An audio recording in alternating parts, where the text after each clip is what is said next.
PDF के लिए Telegram join करें। डिक्टेशन स्टार्ट होगा 5 सेकंड के बाद।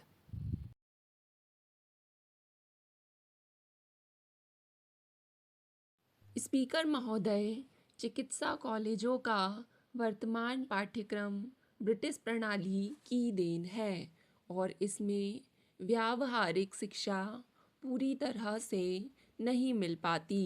पाठ्यक्रमों का विस्तार किया जाता है और कई बार उसमें विषयों को ठूस ठूस कर भर दिया जाता है, क्योंकि चिकित्सा विज्ञान का हमारा ज्ञान दिनों दिन बढ़ता ही जा रहा है। अधिकतर विषयों पर पाठ्य पुस्तकें दुगनी हो गई हैं और कुछ तो आकार में तिगुनी भी हो गई हैं। इस प्रकार अस्पताल में वार्ड के काम, रोगियों की देखभाल तथा सेवा पर ध्यान न देकर पाठ्य पुस्तकों की ओर ध्यान जाता है, ताकि डिग्री प्राप्त करने और परीक्षा में उत्तीर्ण होने के लिए उस विषय का अध्ययन कर सकें। परंपरागत रूप से चिकित्सा शिक्षा के प्रारंभिक 1.5 वर्षों में बुनियादी विज्ञानों को शिक्षा में दिया जाता है। इस अवधि में छात्रों को रोगियों से संपर्क करने का अवसर नहीं दिया जाता है, जबकि बाद में उसे उन्हीं रोगियों को समझना और उनका उपचार करना होता है। आयुर्विज्ञान कॉलेज में प्रवेश करने वाले नए छात्रों द्वारा शरीर रचना विज्ञान और शरीर क्रिया विज्ञान विभाग में शवों, कटे फटे अंगों, मेंढकों और कुत्तों के अंगों से भरे वातावरण में पढ़ाई की शुरुआत की जाती है। अभी तक चिकित्सा की पढ़ाई के जो परंपरागत तरीके अपनाए गए हैं और हमारे देश में जिनकी नकल की गई है, वे निरर्थक सिद्ध हुए हैं। चिकित्सा कॉलेज में प्रत्येक विषय के विभाग में इस बात की कोशिश की जाती है कि पाठ्यक्रम से कुछ ही घंटों में ज़्यादा से ज़्यादा क्या पढ़ाया जा सकता है और प्रत्येक विषय के केवल कुछ पहलुओं को जो चिकित्सा के लिए लागू किए जा सकते हैं, अन्य विषयों के साथ तालमेल के बिना और असंबद्ध रूप से समग्र रूप में पढ़ाने का प्रयास किया जाता है। इसलिए हमारी वर्तमान चिकित्सा शिक्षा प्रणाली में पाठ्यक्रम से पुराने तथा अनावश्यक विषयों के काफ़ी भागों को काटने छाँटने की आवश्यकता है। समस्या यह है कि पाठ्यक्रमों के स्तर में गिरावट लाए बिना वैज्ञानिक विषयों की सभी बातों की शिक्षा देकर और अधिक संख्या में चिकित्सक तैयार करने की मांग को पूरा किया जा सके। इस उद्देश्य को प्राप्त करने के लिए पाठ्यक्रमों की न केवल गुणवत्ता और विषय की आलोचनात्मक रूप से जांच करने की आवश्यकता है, बल्कि सैद्धांतिक, चिकित्सीय और प्रयोगशाला के शिक्षण के तरीकों में परिवर्तन की आवश्यकता है। भाइयों और बहनों, हम सब जानते हैं कि आज की सबसे बड़ी आवश्यकता यह है कि विकास की गति बढ़ाई जाए, क्योंकि आज हमें जिन समस्याओं का सामना करना पड़ रहा है और जिनकी इस सदन में भी कई बार चर्चा की गई है, जैसे बेरोजगारी, अल्प रोजगार, उद्योगों की अप्रयुक्त क्षमता, पिछड़े क्षेत्रों और जनता के पिछड़े वर्गों की दशा सुधारना, उनका एकमात्र हल यही है। हमें विकास कार्यों पर परिव्यय बढ़ाना ही पड़ेगा और साथ ही यह भी ध्यान रखना पड़ेगा कि कीमतें उचित स्तर पर बनी रहें। प्रस्तावित योजना की एक बहुत बड़ी विशेषता यह है कि इसमें स्थिरता के साथ विकास करने की बात कही गई है।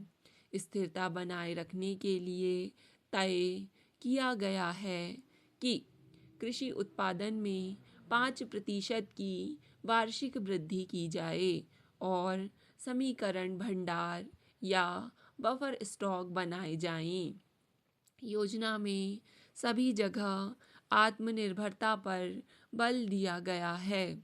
यह इससे स्पष्ट हो जाएगा कि 2 वर्ष बाद अनाज का रियायती आयात पूरी तरह से बंद कर दिया जाएगा और शुद्ध विदेशी सहायता वर्तमान स्तर से आधी ही ली जाएगी। पूर्व योजना में विदेशी सहायता कुल विनियोग का 25% थी, जबकि प्रस्तावित योजना में प्रस्तावित विनियोग का यह केवल 8% होगी।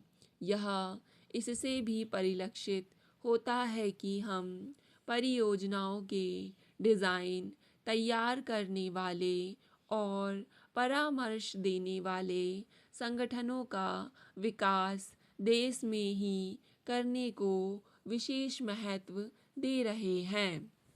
इस नई योजना में भी हम अपने उद्देश्य से पीछे नहीं हटे हैं, क्योंकि आज भी हमारा लक्ष्य पहले की तरह यही है कि विकास के साथ साथ सामाजिक न्याय पर भी ध्यान दिया जाए।